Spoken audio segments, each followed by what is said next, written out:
Good morning, everyone. So today we have a 2018 or 19 Alfa Romeo Stelvio. Basically, the rear trunk struts are now working properly according to the customer. So let's see what happens.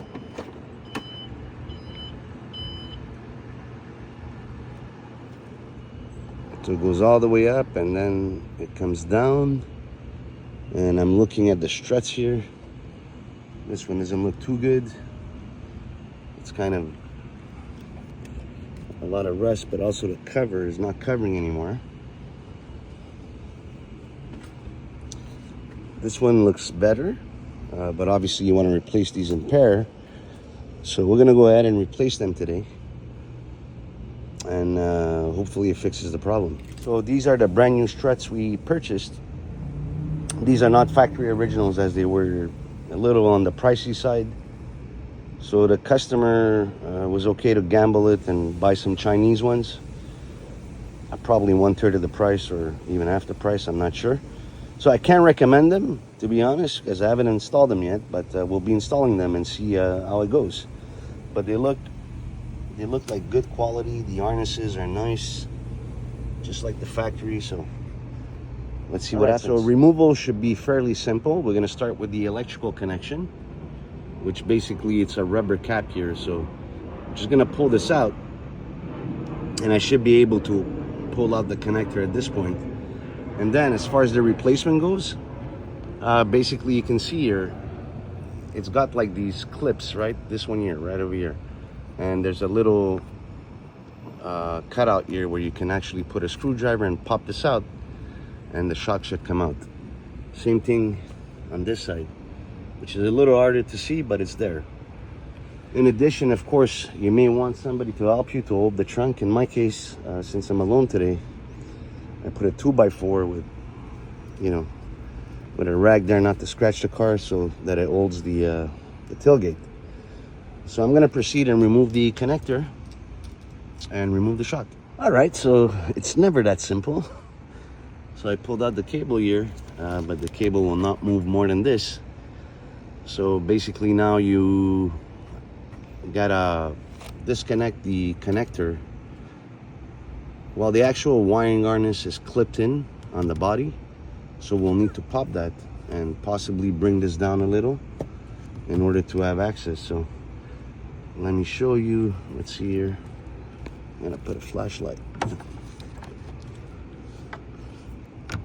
So right there, you see there's a red clip on the connector. So that is clipped to the body. So we're just gonna unclip it and hopefully we can pull it high enough to disconnect it.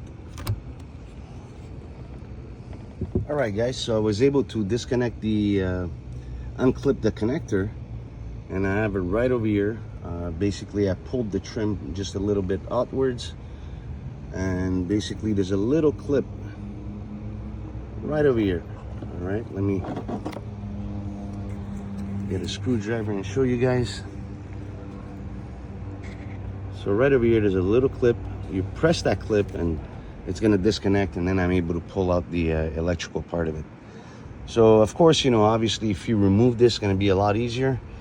But in my case, I have a service shop here, and basically I have a lot of experience, and I'm not gonna break the trims or anything, so it's a lot easier for me to go this route. However, in your case, these appear to be clipped on, maybe a couple of screws here and there, but that will be easier to pull this out. When I say easier, meaning easier access to the connector. Of course, it's gonna take more time, but in my case, I'm able to do it this way. All right, so it came out pretty easy. As you can see, the connector is still there, the connector on the car side. So once I fish it in here, it'll be a lot easier for me to connect it than removal. Removal was a little bit harder, but basically it's out. And I'm comparing both here. Connectors are the same. Obviously the cover here is broken, so however it appears to be the correct one. So let's see how it goes. All right, so very easy to install. Put the grommet here, wire came in, plugged it and put it back in, and the shock is installed. Now remember, I forgot to mention, these are like ball joints, and basically they just clip in. You just apply a bit of pressure and they snap in on both sides. So very simple install. And I know this is late in the game, but these are the tools I'm using. All right. Flathead screwdriver, a hook tool to pull my connector, and trim removal tools. Pretty much that's all I'm using right now. Guys, so the job was completed. The fitment is very good. I'm impressed with the quality of the items. Hopefully they last just as long as the originals. So everything fits properly. So the hardest part of the job is to get to the connector behind these panels. And as I mentioned, I didn't have to remove any panels, a couple of little tools.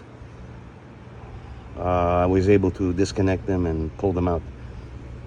Now the question is, let's see if they work. And if they do work, if there's any adjustments, I'm not sure. So let's press this guy. So nothing happens. I guess because it needs to be closed manually first. Let's see.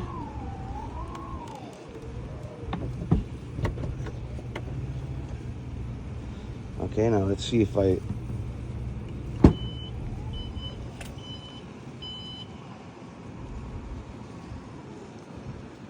Boom, so it doesn't drop anymore.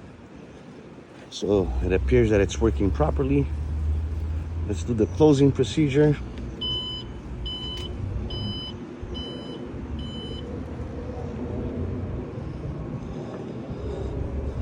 So everything appears to be working fine. Now, I believe there's an adjustment. I'm not going to adjust it as my customer is pretty tall, but I believe you could set the trunk if you drop it a bit and keep your finger on the button. That's how it's done on most of the cars. I'm not sure about Alfa Romeo, but I'm going to leave this like this. And basically, this is a successful job. Everything worked out well, so hopefully if you have the same issue, at least you have a video somewhere that can help you out.